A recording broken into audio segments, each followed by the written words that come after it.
व्यर्थ ठरले।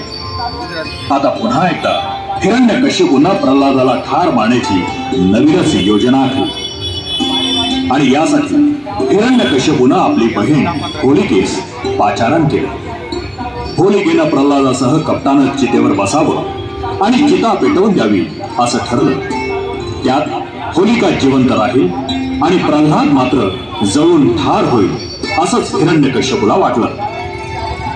चांगल्या माणसांना त्रास दिला नाही तर अग्नी आपल्याला काहीही करणार नाही असं वरदान होलिकेला मिळालेलं होतं आणि म्हणूनच ती प्रल्हादाला घेऊन चितेवर बसण्यास तयार झाली।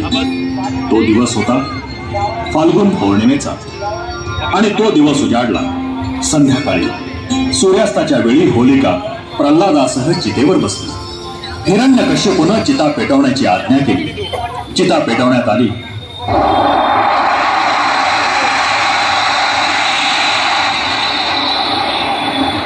ढोल तुतार्या झांजा वाजू लागल्या। साऱ्या राक्षस गणात आनंदाचं उधाण आलं।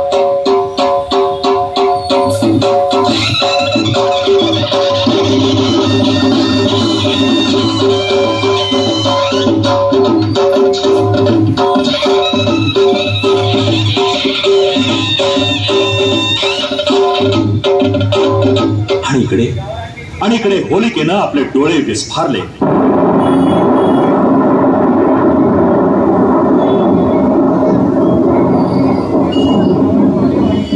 तिच्या डोळ्यामध्ये कपट उभं राहिलं। ती आपल्या कराल दारात हात विकट हास्य करू लागली।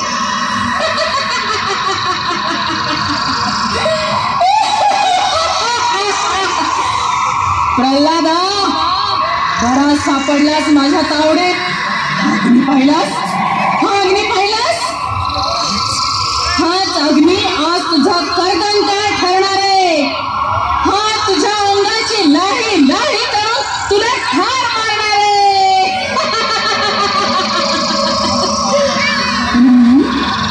मी मात्र जिवंत राहणार आहे कारण मला तसं वरदान मिळालेलं आहे। बघूया बघूया तुझा नारायण तुला कसा वाचवतो ते।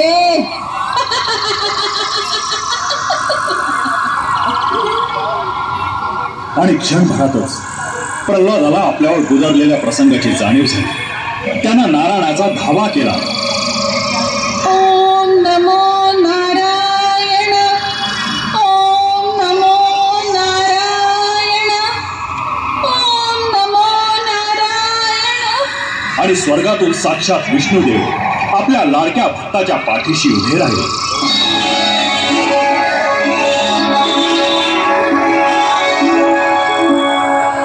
त्यांनी आशीर्वाद दिला आणि काय आश्चर्य, इकडे चितेच्या ज्वाळा भक्त प्रल्हादाच्या ऐवजी होलिकेला भाजून काढू लागल्या। होलिका पेटू लागली।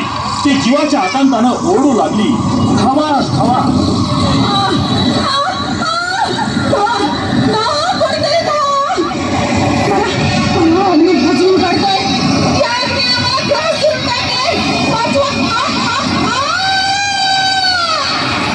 सारा असमंत ज्वालांनी वेढला गेला।